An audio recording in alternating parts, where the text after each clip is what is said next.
pensando, aquí vemos unos siervos muy gruñones y otros muy amables. El Señor ha sido tan lindo con esta congregación que le ha dado 3 distintos caracteres para que se gocen todos los grupos distintos. Pero yo estaba pensando cuando los veía pasar, yo sé que hay muchos que son tímidos y no han pasado, pero tienen mucho por qué agradecer a Dios. Pero déjenme exhortarles a los extranjeros. Welcome the church de Emmaús. Porque vienen hablando en inglés, los que vienen de allá. Bueno, pero me preocupa algo. Me preocupa que saben diferenciar la doctrina sana de la doctrina que no es sana. Y Dios le ha dado visas este año a personas que nunca creímos que podían tener visa. Pero un regalo que Dios ha hecho, porque esta iglesia puede ser una iglesia misionera, amén. Pero ¿quién de ustedes va a hablarle a la familia? Algunos van solo a pasear allá, ¿verdad? A SeaWorld, a Walt Disney, bueno, yo que sé a dónde van, ¿no? Van a esos lugares, pero ¿cuántos van con el propósito de llevar la salvación? Porque esta es una iglesia internacional, aquí hay un montón de hermanas visadas. Hace poco yo también ya me había vencido la visa, y cuando uno va a esa embajada, yo estaba sentado así como están ustedes, y me puse por un momento a pensar, a mí no me interesa mucho la visa, no me interesa. Pero estando aquí un poco de troncudo con el hermano Luis y el hermano Jorge, hablábamos que si nos abrieran puertas en Estados Unidos, de nuestros propios sueldos vamos a ahorrar y vamos a ir a predicar allá. Pero yo no me daba cuenta que ya me había vencido la visa. Y estaba sentado ahí. Y yo miraba el rostro de las personas, qué orgullosas y qué alegres cuando se la dan. Y me puse a pensar yo, y cuando estemos en la antesala del Señor para los que van a ir al infierno y van a ir al cielo, qué alegría cuando te ponga el 6. Bueno, el 6 ya lo tenemos puesto, solo lo van a revisar, ¿no? Solo lo van a revisar. Pero qué alegría los que tenemos visa para el cielo, amén. Amén. Gloria a Dios. Una nación santa, un real sacerdocio, hermano. Es más que todo eso. Así es que solo exhortar que los que han tenido la bendición de Dios y les ha dado visa, el primer anhelo debe de ser predicarle a sus parientes donde van, porque ya ustedes mismos dicen que están escuchando doctrinas que no son sanas. Allá van a ver gente desde que brinca y da vueltas de gato hasta gente que vomita y hace un montón de locura, y otro que es cayendo, ¿verdad? Vamos con el dinero también. Gracias a Dios que Dios tuvo la misericordia de hacernos conocer esa libertad a nosotros. Hoy me ponía a pensar también, cuando estábamos acá y pastoreando estas ovejas, decía yo, mi país acaba de tener una cuota aproximadamente de 90,000 muertos este año. Nosotros no fuimos de esa cuota, gracias a Dios. Bendito sea el Señor. No fuimos parte de esa cuota, y eso hay que agradecerle al Señor. No estamos exentos de esa violencia, y bendito sea el Señor. Y cuando el hermano pastor hablaba de la familia Membrenio y Junior, a veces nosotros no entendemos cuando Dios nos contesta, y yo me ponía a pensar, y en un culto de oración yo lo dije. La hermana Liliana oraba porque Junior volviera a los caminos del Señor. Y debemos de dar gracias porque Él ya le contestó. En la carta de Junior dice que ya está alabando al Señor y que ya está allí en una iglesia llena, y así, ¿no? Amén. ¿De qué forma Dios lo hace? Yo no lo sé, los caminos o las acciones que Dios va a usar. Pero si vamos a volver de una u otra manera, Dios lo sabrá, y todo al tiempo del Señor. Y el otro paso, al tiempo del Señor, así será también. Así es que me gozo, hermanos, es un día muy especial ahora, y vamos a ver qué nos dice Dios también. Estamos estudiando el libro de Reyes, y estamos en Primera Reyes, capítulo 15, verso 34. Primera Reyes, capítulo 15, verso 34. Voy a poner en contexto a los que nos visitan por primera vez y los que no han seguido nuestros estudios, los voy a poner en contexto. El libro de los Reyes habla justamente de los reyes que tuvo Israel. El primer rey de Israel fue Saúl, una chulada de hombre, un hombre grande, bien parecido, hermoso que el hombre. Dice que separaba todo el ejército de Israel y Saúl de pie sobresalía sobre todos esos hombres. Ese fue el primer rey de Israel, ¿verdad? Pero antes de que ese rey llegara, Israel cometió el error de no querer ser ministrado por los profetas y pidió rey. El profeta lloró porque se sintió despreciado. Pero Dios dijo, voy a darte un rey, y le dio a ese primer rey. Entonces estamos estudiando la historia de todos estos reyes. Estudiamos a Saúl. Pero luego vino otro rey y Saúl cometió sus errores. ¿Y por qué estudiamos estos libros? Porque tenemos que aprender de los errores. Este año, 364 días y un poquito que estamos aquí, no sé cuántos errores cometimos, no sé cuántas fallas, no sé a cuántos ofendimos, no sé cuántos aciertos tuvimos, no sé cuántas bendiciones, no lo sé. Cada uno de ustedes lo sabe por lo que tenga de dar gracias. Israel tiene a Saúl y de pronto, un día, había un grandulón que le llamaban Goliat, estaba humillando al pueblo de Israel, y Saúl era un rey carnal y le tenía miedo a ese Goliat. Y ese Goliat insultaba y ese Goliat humillaba al pueblo. El pueblo no quería pelear, solo querían que Goliat le retorciera el cuello al mejor israelita para humillarlos y sin necesidad de matar, pues ellos gobernar. Entonces todos los días este tipo salía a humillar a Israel y les decía, hey, ¿y quién de ustedes va a defender? Un día de esos, David no era una chulada de hombre. David era como nosotros de pequeño. David era como nosotros y era el corralero, dicho el salvadoreño, era el corralero de la casa. Entonces David le andaba dejando almuerzo, como van todos los hipotes, a los que tienen para dejar almuerzo, son aquellos que, ¿verdad? ¿Bien? Entonces los tenían para dejar almuerzo. Andá a dejarle almuerzo a tu hermano. Los hermanos eran los guerreros. Y lo llevan. Y David el pesquizón, llevando la comida, oye que estaba allí ofendiendo al Dios Todopoderoso de Israel, ese hombre. David inmediatamente dejó esa comida, se enojó y dijo, bueno, digo, ustedes, ¿por qué permiten que ese tipo esté ofendiendo el nombre de nuestro Dios? Y que no, y qué vergüenza para un rey, para un líder, qué vergüenza este tipazo, David. Bueno, imagínense cómo era de grande Saúl, que cuando le pusieron la armadura a David le quedó de camisón la armadura. Le quedó de camisón, quítenme esto, dijo, no puedo caminar con esto. No la podía. Saúl tuvo la vergüenza de no defender a Israel como le correspondía. Y David dijo, yo voy. ¿Y vos qué vas a...? Y los hermanos, ya saben, como nosotros, no andes de metido, y vos que no sos ni soldado, y vos sos corralero, ¿y qué vas a hacer? Nada. Y quítenme esto, dijo, quítenme todo esto, y yo voy a defender. Este tipo, imagínate, pasamos de este hombre, y este tipo chiquito, y dijo, no, ¿y para qué vamos a mandar a este para que lo haga pedazo este hombre? Entonces dijo él, ustedes me ven insignificante, pero yo, cuando estoy pastoreando las ovejas, si un león quiere llevarme una oveja, me doy con él, y si un oso ha querido llevarme las ovejas, yo me revuelco con él, y no dejo que se lleve ninguna oveja.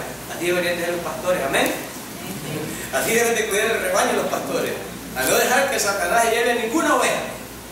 Y entonces vino él, y él tuvo la victoria porque lo hizo por fe. Él no vio al gigante, él vio a su Dios, que era más grande que el gigante, amén. Ahora, yo no sé cuántos gigantes tuviste este año, no lo sé, y te apabullan al ver el gigante. Uno dice, wow, aquí estoy coordinado, ¿quién soy yo? Pero nosotros no debemos de ver para allá, debemos de ver para allá. Cuán grande es mi Dios. Y en el nombre del Señor, salir a eso. Y fue ungido David como segundo rey de Israel. Y 16 años después de haber sido ungido David, esperó para ser rey. David fue un hombre que anduvo conforme al corazón de Dios. Y David, por eso, le fue derramada bendición sobre él. Pero David, después de David, tuvo otro rey que se llamaba Salomón. Este Salomón, hermanos, independientemente que siendo el rey más sabio, al final de sus días cayó y cometió todas las barbaridades posibles por haber. Y el caos de Israel con los reyes comienza a partir de ahí. Entonces el Todopoderoso le dice a David: ¿sabes qué? Voy a dejar que tu hijo construya mi templo, pero tu hijo no va a gobernar todo el tiempo. Después de tu hijo va a ser dividido el reino. Salomón comenzó a gobernar y comenzó a hacer todo lo que Dios le dijo que no hiciera. Y luego Dios habló con Salomón, habló un par de veces con él. Y la última vez le dijo: ¿sabes qué? Por amor a mi siervo David, yo no te acabo el reino ya, pero cuando tú termines, yo le voy a dividir las 12 tribus de Israel y le voy a dar 10 tribus a un sirviente, y voy a dejar 2 solo por mi promesa con tu padre. Malas conductas de estos reyes. Y así, hermanos, empezó a sucederse los reyes. Llegamos al capítulo número 15 y hemos estado estudiando la conducta de todos los reyes, y hoy vamos a ver la conducta de un rey que se llamaba Basá. Y en el 1 Reyes capítulo 15 verso 33, ahí comienza la historia de este rey. Ahora, después de Salomón, Israel se dividió en 2, y el nombre fue, para un lado Israel, y para el otro lado se llamó Judá. No pierdan de vista esto. 10 tribus formaron Israel y 2 tribus formaron Judá, y tanto Judá como Israel tuvieron reyes. Y estamos aprendiendo de la conducta de estas 2 líneas. La línea de donde va a descender el Mesías es de la línea de Judá, de las 2 tribus. Pero también tenemos las 10 tribus de Israel que estaban ahí. Entonces, esta es la historia, este es el marco donde estamos estudiando. Entonces aquí está Basá, rey de Israel. Y vamos a leer lo que dice ahí. En el tercer año de Asa, rey de Judá, Basá, hijo de Ahías, ascendió al trono, y durante 24 años reinó en Tirsá sobre todo Israel. Basá hizo lo que ofende al Señor, pues siguió el mal ejemplo de Jeroboam. Me quiero quedar ahí. Estamos aprendiendo de los reyes y de sus conductas, pero me ponía a pensar: ¿cómo nos puede servir esto a nosotros? Nosotros no somos reyes, pero somos padres, algunas padres de familia, y tenemos a cargo no un pueblo, sino una familia. Estos tipos reinaban, y el escritor deja bien en claro en el verso 34: Basá hizo lo que ofende al Señor. Nosotros, los padres, a veces los padres quieren que sus hijos vengan a las iglesias, pero ellos no vienen. Los padres no pueden enseñar lo que ellos no tienen. Yo en mi trabajo siempre les digo esto: nadie da lo que no tiene. Y también digo en mi trabajo esto: nadie se alimenta viendo comer al vecino. Los padres y madres de familia quieren que sus hijos sean creyentes, pero ellos, ¿qué ejemplo están dando? Estos reyes, si tú ves en el verso 34, dice: Basá hizo lo que ofende al Señor, pues siguió el mal ejemplo de los padres, de los abuelos. Los hijos hace poco hablaba con una prima, Y este es el miedo que me da con las doctrinas insanas. Cuando van a Estados Unidos ustedes tienen que hacer hincapié con la sana doctrina. Ustedes no saben si es la última vez que van a hablar con sus parientes. Deben de garantizar que queden salvos. Y esta prima me dice, hay que cortar la maldición. Y me puse a reír yo. Porque hay gente que vende las maldiciones generacionales. Y yo solo le cité un verso, no se me recuerdo si uno o dos. Bueno, cuando nosotros venimos a Cristo, cuando le dijo a Nicodemo, el Señor le dijo, tienes que nacer de nuevo. Ahí queda cortado. ¿Qué tiene usted que nacer de nuevo? ¿Arrastra algo? Cuando venimos al Señor dice, he aquí todas las cosas son hechas nuevas. No arrastras nada, hermano. No arrastras nada, ninguna maldición generacional. Pero en las familias, si el padre es borracho, un hijo no está destinado a ser borracho. Yo he visto de padres borrachos hijos excelentes, y he visto de padres excelentes hijos borrachos. Como creyente, tú estás liderando un hogar, seas una hermana o un hermano. Te pregunto, durante todo este año, ¿le diste el ejemplo a tu hijo o a tu hija? ¿Eres tú el primero que estaba en la iglesia? Vayan a la iglesia, vayan a la iglesia. Pero él no va, o ella no va. Yo lo voy a meter ahí para asegurar. Pero ¿y qué pasó? Estos reyes no estaban obligados a hacer la maldad que hacía nosotros. Este tipo fue un mal ejemplo. Y dice aquí, en ese verso, que siguió el mal, y cabal lo dice así, el mal ejemplo de Jeroboam, persistiendo en el mismo pecado con que éste hizo pecar a Israel. Aquí hay algo más grave. Aquí hay algo más grave. Por eso, hermano, si tú eres salvo, tú debes de garantizar que tu casa sea salvo. Pero ¿cómo garantizar que tu casa sea salvo? Bueno, cuando le dijo, ¿qué debo de hacer para ser salvo? Cree en el Señor Jesucristo y serás salvo tú y tu casa. Porque en ese tiempo los padres sí mandaban. En ese tiempo los padres sí mandaban. Ahora parece que es la asamblea del hogar. Padre, vos sos un dictador, hay que ser democrático. Tenés que preguntarles a todos. ¿Cuál que tenés que preguntarles? Hay unos hijos que son rebeldes.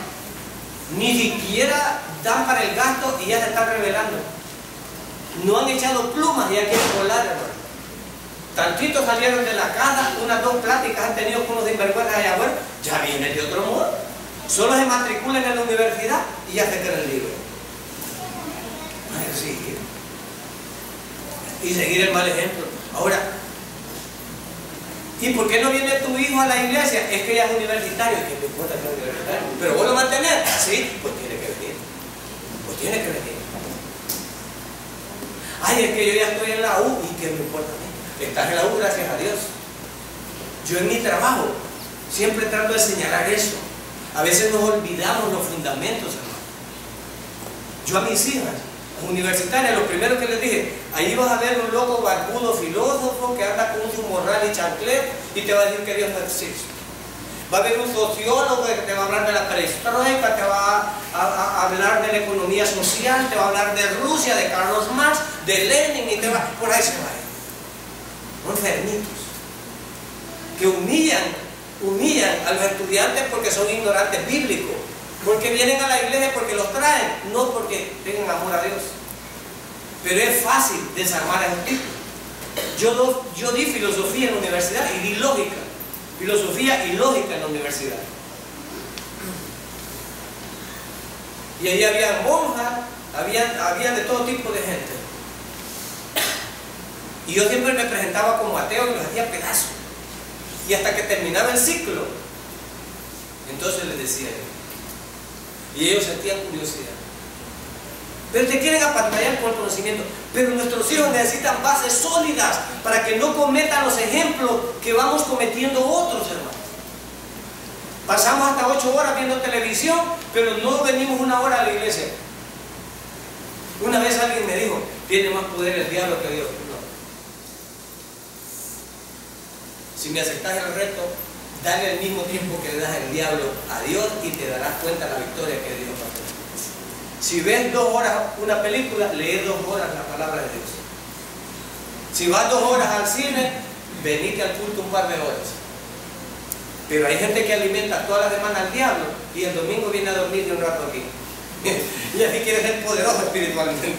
¿Cómo va a ser poderoso espiritualmente, hermano? Estos tipos fallaron. Pero no solo es fallar, hermano. Aquí hay 2 pecados cometidos.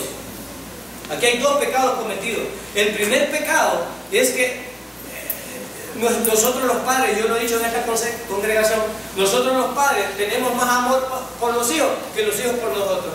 Los hijos cuando están en la adolescencia hasta le caemos mal nosotros. Hasta le caemos mal. Y lo único porque no se van de la casa es porque no tienen pisto. Es lo único. Y cada vez que te platican es, ¿por cuánto es? ¿Cuánto buscas? ¿Cuánto? Pero no te preocupes, ese es el círculo de la vida. Después Él te va a amar. Yo he visto arañando las cajas ya cuando los padres mueren. Ahí las arañan y pasan llorando hasta meses por todas las groserías que hicieron y le dijeron a sus padres. Así en la juventud nosotros pasamos por eso. Luego uno entiende a los padres. Cuando yo me doy cuenta y tengo hijos, me siento tan inútil y digo, cuánta sabiduría le dio Dios a mis padres para llevarme esto donde estoy. Y yo qué inútil me siento para llevar esto. Generación perversa y maligna que hay ahora. Desde chiquito. Son una serpiente ya.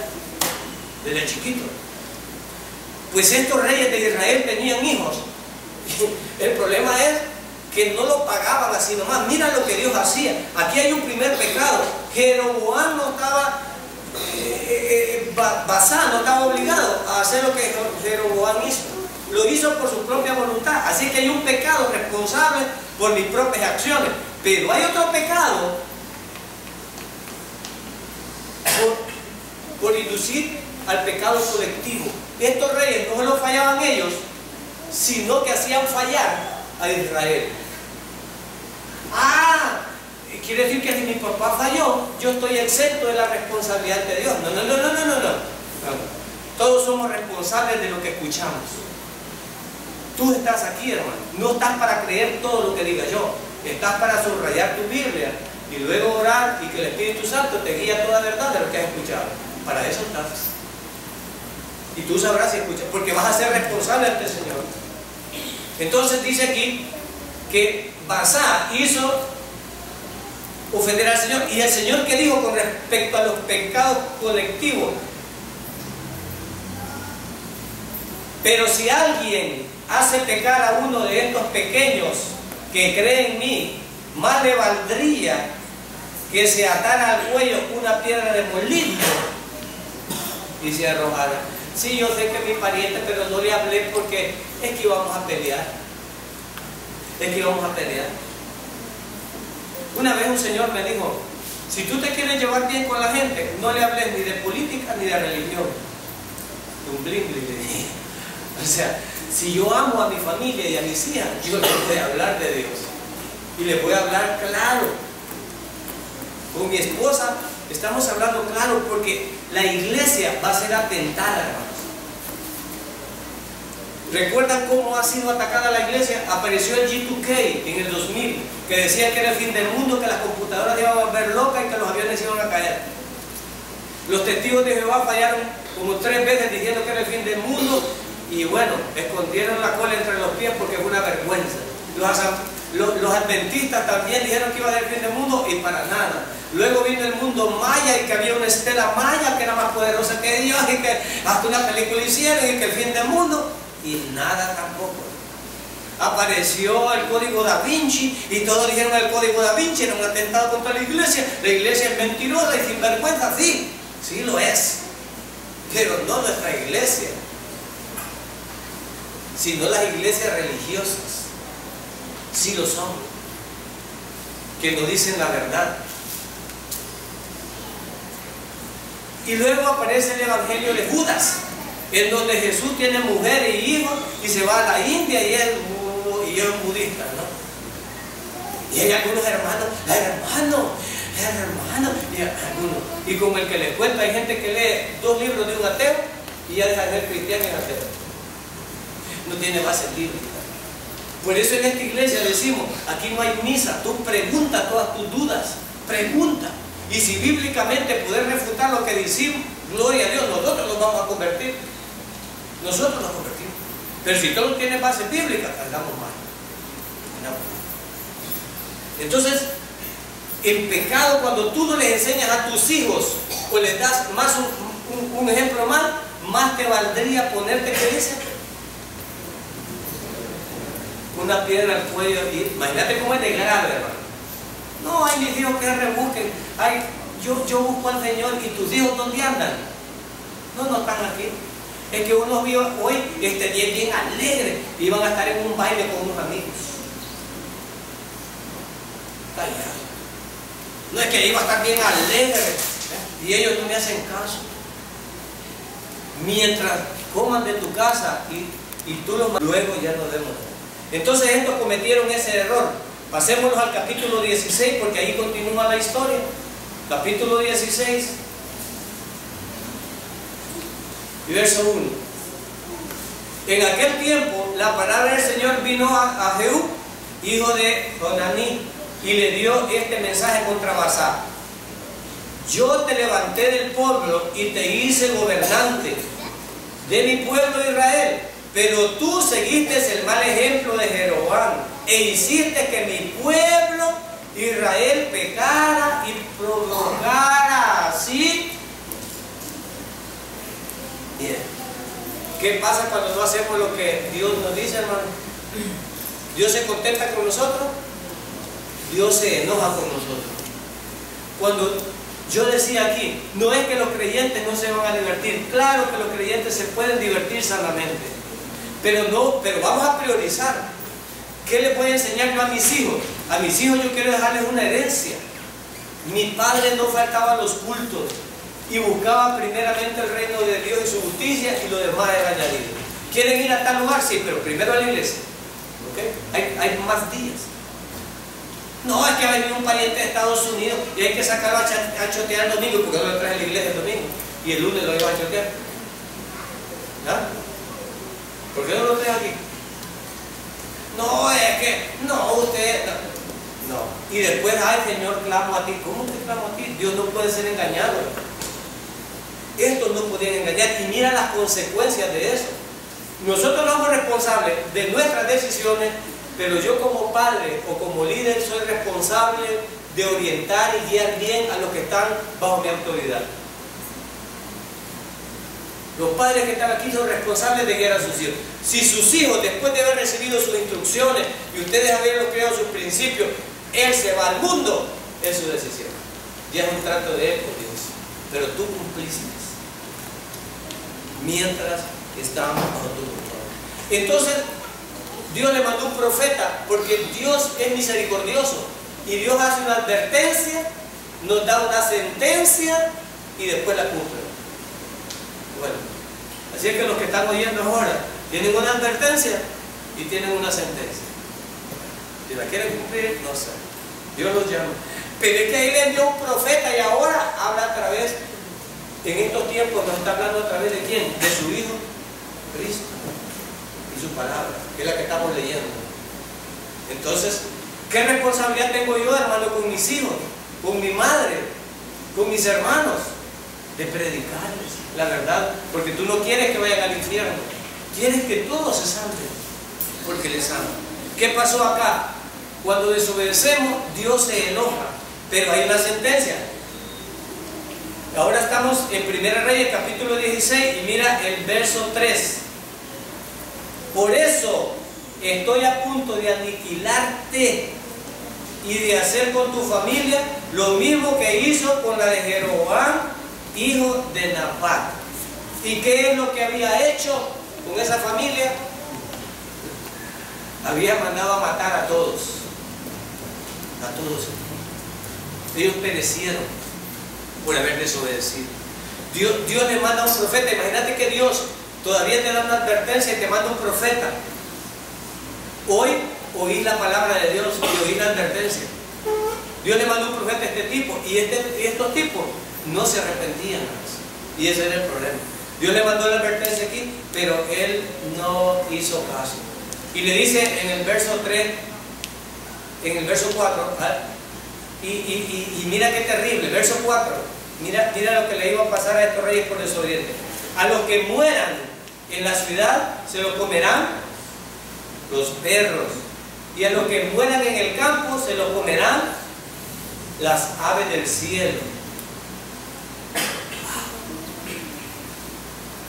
Pero bendito sea el Señor, que ahora Dios no está dando estas sentencias. Ahora mi Señor nos ha abarcado con su gracia y misericordia, y Él tiene mucha paciencia y ya no toma decisiones como las tomaba con estos reyes, pero sí quiere que aprendamos de los ejemplos de estos reyes, que veamos el buen ejemplo y el mal ejemplo. Principios aprendidos en esta noche, hermanos. ¿Dónde estás? ¿Cómo estás orientando a tus hijos? ¿Cómo estás orientando tu hogar? ¿Saben tus hijos cómo ser salvos? ¿Van a seguir? ¿Los hijos están obligados a seguir los malos ejemplos de los padres? No están obligados. No están obligados.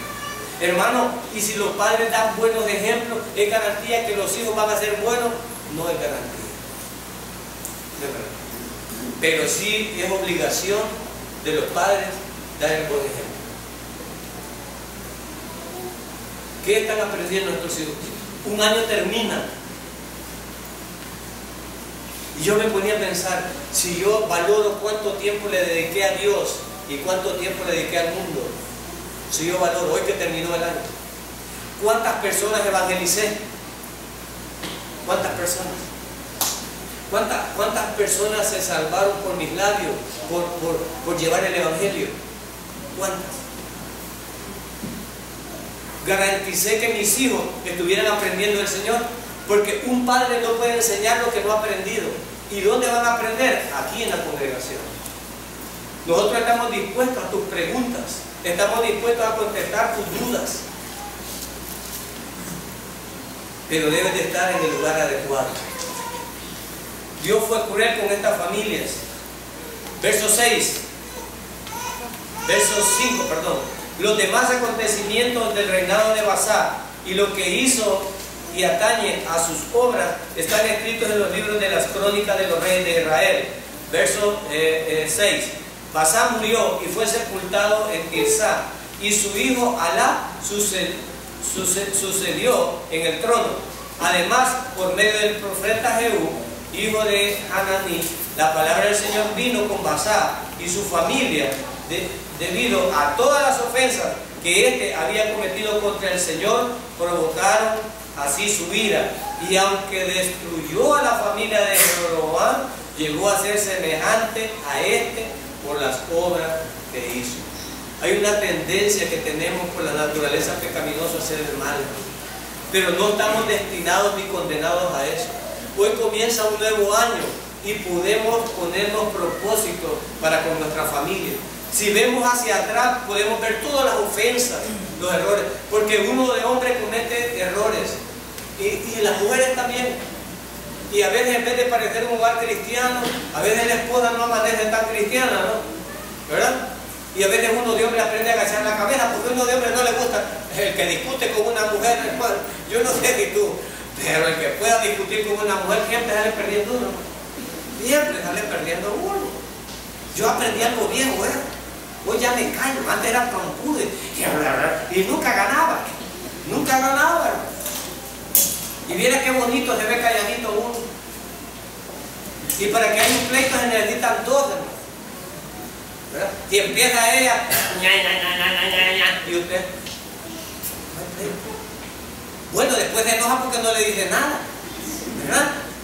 No le dice nada. Yo a veces cuando están así lo que hago es voy, como que me llaman y me salgo. me salgo, no me quedo ahí. Pero a veces, hermano, herimos, ofendemos, decimos malas cosas a nuestras esposas. Y a veces nuestras esposas nos dicen, bueno, no haya nada bueno en nosotros. qué bonito. Yo como digo, mire, cuando el Espíritu de Dios te ayuda, uno se calma, te da risa. Y si te ríes, te enojan. Si te enojan, te enojan. Si les contestas, te enojan. Si no les contestas, te enojan. ¿Ves que vas a estar perdido? Entonces, a veces dicen, ¿qué? No tenés nada bueno. Bueno, lo arrastran a uno, que es lo último. Y les digo yo, pero soy algo vivo. ¿Por qué? Porque te conseguí a vos. Entonces, pues sí, soy tan tonto, pero no soy tanto porque te conseguí a vos. Digo, mira, yo, si vos fueras viva no me hubieras hecho nada. Entonces estamos ahí. Hermanos, solo siendo Cristo el centro del hogar podemos vivir en paz y debemos de aprender. Para este año que viene, hermanos, si Cristo va a ser el centro de nuestro hogar, veamos los buenos ejemplos. Nosotros les invitamos a que no falten a los cultos. Y ahora, para los que nos ven en internet, queremos decirle que Dios es tan misericordioso que ahora no aplica estas sentencias. Ahora el Señor dice, venid a mí todos los que estáis cargados y trabajados, y yo os haré descansar. El hermano Jorge decía otra promesa para los creyentes: los que aman a Dios, todas las cosas les ayudan, aunque no lo entendamos, hermano. Mira, todo lo que venga, hermano, aunque no lo entendamos, alabar al Señor cuando todo va bien, lo va a hacer cualquiera. Pero hallarnos en sumo gozo cuando estemos en diversas tentaciones, no es de cualquiera. No es de cualquiera. Pero quiero terminar diciendo, como me dijo con ese corito, porque es corito me gusta. No puede estar triste el corazón que alaba a Cristo. No puede estar triste el corazón que alaba a Dios. Canto con gozo y dice, porque hermano, nosotros siempre tendremos la victoria, porque sea que vivamos o sea que muramos, para el Señor está. Amén. Amén, hermano. La victoria la tenemos. Tenemos la victoria porque Él tuvo la victoria primero.